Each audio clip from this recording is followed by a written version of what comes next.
Good morning, students. Beta, today I will teach you chapter number 2, Granny's Tree Climbing. It is a poem and written by Ruskin Bond. Okay, so let's start the poem. My grandmother was a genius. The poet is saying here that his grandmother was a genius. Genius means she had great natural ability. Poet कह रहा है कि उसकी grandmother जो है वो बहुत genius थी, यानी उनके पास ग्रेट नेचुरल एबिलिटी थी. You would like to know why. He is asking to the readers. वो रीडर्स से ये पूछता है कि क्या तुम ये जानना चाहोगे कि क्यों उनकी ग्रैंडमदर जो है जीनियस थी. Because she could climb trees, क्योंकि वो पेड़ों पर चढ़ जाती थी. स्प्रेडिंग और हाई, चाहे वो पेड़ फैला हुआ हो या बहुत ऊंचा हो. She would be up there branches in a trees, वो उसकी ब्रांचेज, उसकी शाखाओं पर पहुंच जाती थी बहुत जल्दी से. एंड माइंड यू, और क्या तुम्हें याद है, when last she climbed a tree, जब वो लास्ट एक ट्री पर क्लाइंब किया था उसने. शी वॉज 62 ईयर्स ओल्ड, वो 62 ईयर्स ओल्ड थी. एवर सिंस चाइल्डहुड, अपने बचपन से ही. She would had this gift, उनके पास ये गिफ्ट था. For being happier in a tree than in a lift, और वो लिफ्ट की अपेक्षा एक पेड़ पर रहने में ज़्यादा खुश होती थी. ओके बेटा, नेक्स्ट पेज. एंड दो एज ईयर्स वेंट बाई, और जैसे ही धीरे धीरे साल गुजरती गई. शी वुड बी टोल्ड, उसको कहा गया, that climbing trees should stop, कि उसको पेड़ों पर चढ़ना रोक देना चाहिए.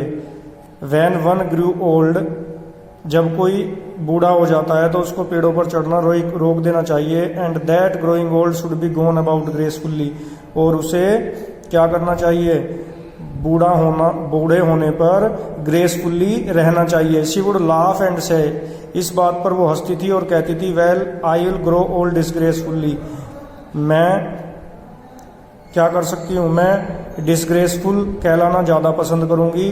लेकिन I could not stop to climb the trees, I can do it better, क्योंकि मैं इसे बहुत ही बेटर तरीके से करती हूँ. And we had to agree, और पोएट इज सेइंग कि उन्हें उसकी बात पर एग्री होना पड़ता था. For all in the garden there wasn't a tree, क्योंकि गार्डन में एक भी ट्री ऐसा नहीं था. शी हैडंट बीन अप, जिस पर वो ना चढ़ी हो. एट वन टाइम और अनदर, एक बार या दो बार. Having learn to climb from a younger brother when she was 6, और जब वो 6 ईयर्स ओल्ड थी तो उन्होंने क्लाइंबिंग अपने लविंग ब्रदर से सीखी थी.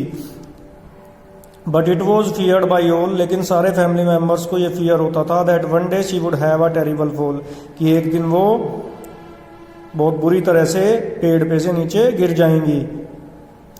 The outcome was different while we were in town, लेकिन जो रिजल्ट हुआ वो बिल्कुल अलग था जब पूरी फैमिली मेम्बर्स जो हैं एक टाउन में गए हुए थे. शी क्लाइम्ड अ ट्री, वो उनकी ग्रैंडमदर जो है पेड़ पर चढ़ गई. एंड कुडंट कम डाउन, और वो नीचे नहीं आ सकी. आफ्टर द रेस्क्यू, जब उनको नीचे उतारा गया.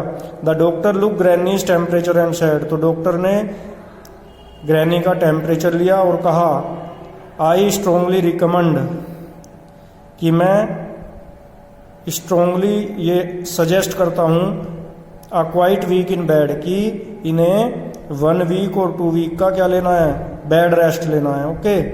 वी साइड विद रिलीफ, पूरे फैमिली मेम्बर्स ने जो है चैन की सांस ली. एंड टक्ड अप वेल, और उनकी अच्छी तरह देखभाल की. पुअर ग्रैनी, बेचारी ग्रैनी. फॉर हर, उनके लिए. It was like a brief season in whole, ये करना, बेड में रहना क्या था, एक हेल में रहने के समान था.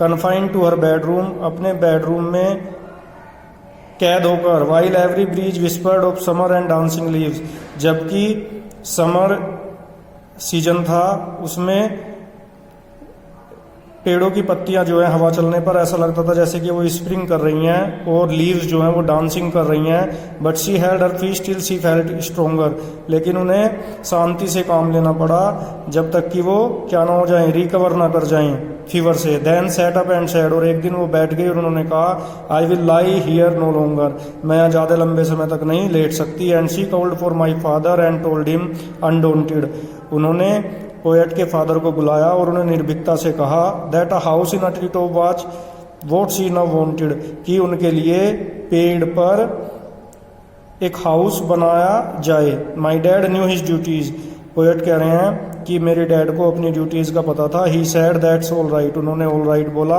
You will have what you want dear, तुम्हारे लिए वो बन जाएगा जो भी तुम चाहती हो। I will start work tonight, मैं आज रात से ही वर्क करना शुरू कर देता हूँ। विद माई एक्सपर्ट असिस्टेंट, और राइट नरेटर यानी पोएट की सहायता से ही सून फिनिश्ड द कोर, उन्होंने अपना वर्क पूरा कर लिया। Made her a tree house with Windows and a door, उन्होंने ग्रैनी के लिए एक ट्री हाउस बनाया विंडोज और डोर के साथ। सो ग्रैनी मूव्ड अप, और ग्रैनी उसमें ऊपर चली गई। एंड नव एवरी डे, और अब हर दिन, I climb to her room, poet जो है उनके रूम में जाता था। With glasses and a tray, glasses और ट्रे के साथ। She sits there in state, वो वहाँ पर ग्रेसफुल्ली बैठती थी। And drink sherry with me, और वहाँ पर वाइन पीती थी पोएट के साथ। Upholding her right to reside in a tree, जैसे कि ये उनका क्या हो, अधिकार हो उस पेड़ ट्री हाउस में रहना। ठीक है बेटा, thank you and have a nice day.